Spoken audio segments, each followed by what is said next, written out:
Alright, I guess that's just what my hair is going to look like. Hello, quick note before this episode begins, as my nose is a bit stuffy. Next week there will not be a new episode of Frieren. I'm taking half of the week off because of Thanksgiving, just before. Just as I'm recording this, this is the week of Thanksgiving, but just know, next week, no new episode of Frieren. We'll be back next week for, what are we on, episode 15, I think? So, yeah, see you guys then. Hey guys, Alex from 7th Hour Films back again with Frieren. Last time around we had Aversion to One's Own Kind, where basically we met this priest who was trapped in a mud trap sinkhole thing, saved him. He warned about poisonous snakes. Stark promptly got bit by one. They went back, he healed him up, saved him from the poisoning, and they were like, you know what, why don't we take a priest with us? And it took a lot of convincing, but eventually they did get the priest sign, or sign. Well, it's spelled sign, but they pronounce it more of a sign. I'm assuming that's more of the German coming in. So they eventually, finally convinced him to join the group. So now we have our fourth party member, and we are off, basically. It's a very oversimplification, but it took a while to convince him, but eventually he was like, all right, fine, I'll join you.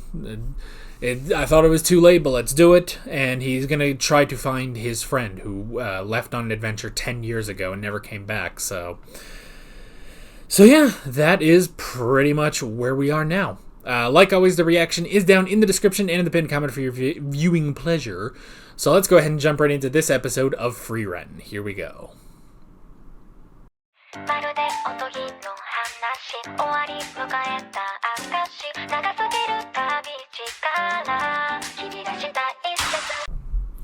People and their idiots. People and their idiots. Himmel knew. Himmel knew. There's fucking Giga Chad over here. Of course he knew. Wholesome Giga Chad. Okay. You know what? I said it would take me an episode. It would take me some time. We're here. I like Zine. I really like him. I like what he brings to the dynamic. You know what? I like that he doesn't actually, disrupt Fern and Stark. If anything, he enables it more, you know? Because, how old is this guy? Did we look that up? I don't know. I don't know if I looked that up. You know what? Going to a wiki probably won't help, because if he's sticking around a while, he's going to have a lot of ages, I imagine. But he's going to get progressively older, but I'm going to say he's probably either in his late 20s or his early 30s. Probably more towards the late 20s, so around my age, actually. But I like that there's no, I don't know. I gotta sneeze. Okay. I like that there's no... I feel like if this was a different show, like a bad show, bringing in another guy wouldn't be good. But, here, they pretty much immediately address, hey, here's another guy. Are we doing something between Fern and Stark? Which, honestly, the previous parts of this season, there really hasn't been much of a, hey, are we going to get Fern and Stark together, you know? That really hasn't been a question so much in prior to this, but I like that immediately upon bringing in an older, let's be honest, kind of cooler guy than Stark, they're immediately no, we're not going to have this come between Fern and Stark, and in fact, we're going to double down on Fern and Stark right this second, you know? We're going to solidify it right now. So that's good. I like that. I like that. I like that it's hey, yeah, we're going in on this. Fern and Stark, again, they're around the same age. And they're going to be spending 10 years together. Yeah, this probably will happen. It could also not happen. We don't know. We don't know. It could also not happen. And that would also be interesting. But it could very much happen. And it looks like we're going in that direction, and that's okay.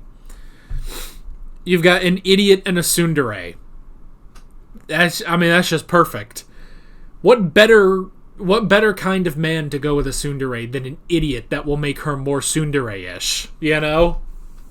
That's just great, just seeing her. And of course, just starting off with Fern pouting. I mean, good grief, man, but yeah, so and I like, too, that it's not even that he did actually forget to buy something.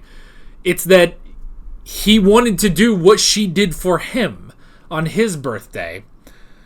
Where, on his birthday, they went out, and it's a great memory, Maybe even more than the actual item. But the item is just there so that he'll always remember it. But what he will remember is the bracelet that he got for his birthday and the time that he spent with Fern. And he wanted to do that for her. She didn't take it that way originally. And ended up getting mad at him. Oh boy.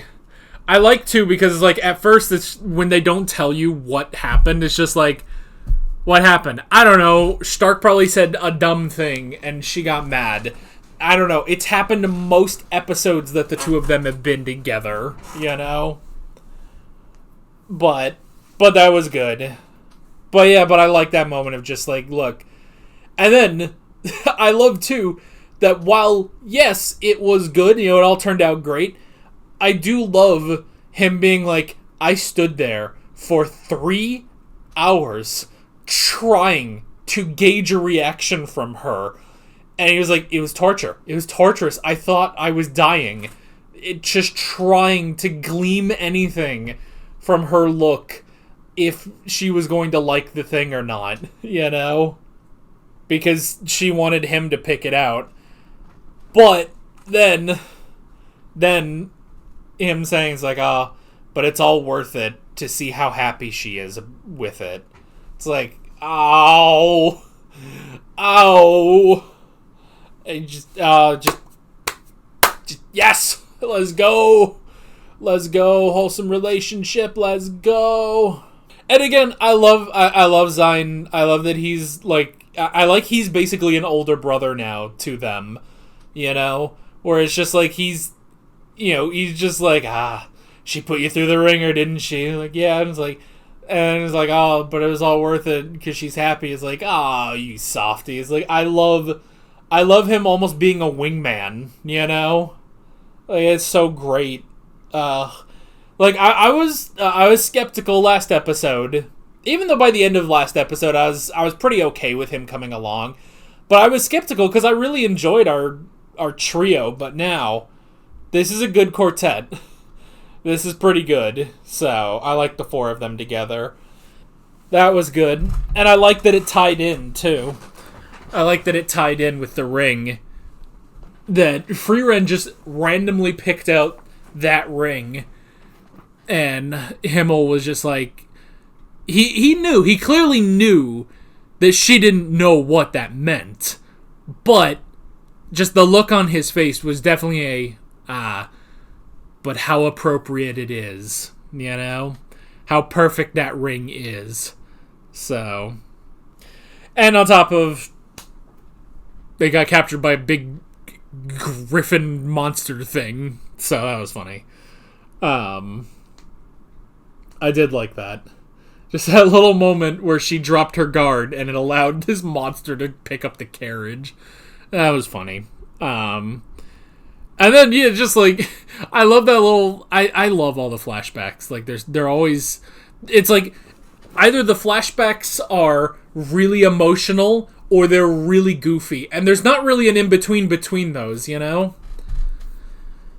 not a middle ground between those two things.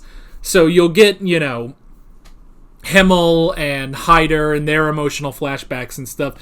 But then you get, like, oh yeah, Eisen would just jump off of cliffs and be completely fine. And it's just like, yeah, but but he was Aizen. Like, that's different. Stark is not like that, no matter how strong he is. Like, it's just ridiculous.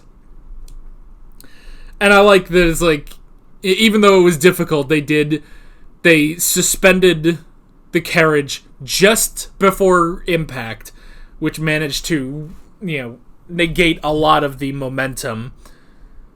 Not all of it. And I do love when they crash and Fern's just barely getting up, like, oh my god, we made it. And you just see Frieren just draped over the thing, and you just see her moving as she talks, like, yes, it all went according to plan.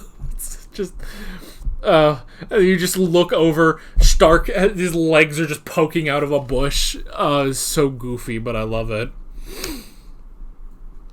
So that was good. I like that.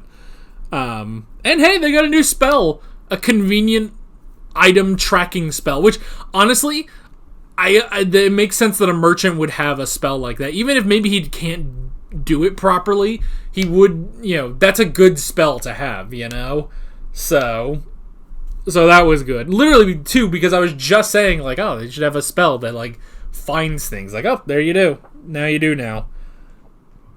Now you do now. I'm losing my ability to speak, apparently. So that was good. And now everything's all good. We're moving on. Frieren has a deeper appreciation for that ring, and Fern has an appreciation for that bracelet. And I do love, too, it's like, so it's like, well, if this is about the language of love, the language of flowers, it's eternal love, then why do you have that bracelet? And I just love that, because Mr. Stark is an idiot. It's like, come on. But he's your idiot. He's an idiot. But he's your idiot. So good. So good. But yeah, another good episode. And I'm curious to see. We're halfway through the season, man. We're halfway through the season. I'm excited to see where we are going next time. But that is basically it. With all of that being said, I'm Alex from 7th Hour Films, and I will see you guys next time. Take care. Alright guys, thanks for watching this video. There's a bunch of links on screen if you want to go click around any of those. There's a playlist with all of my Frieren reactions, as well as another video you can go click on if you want. There's also a subscribe button and a Patreon button on screen, as well as other links in the description if you want to go check out any of those. See you guys later.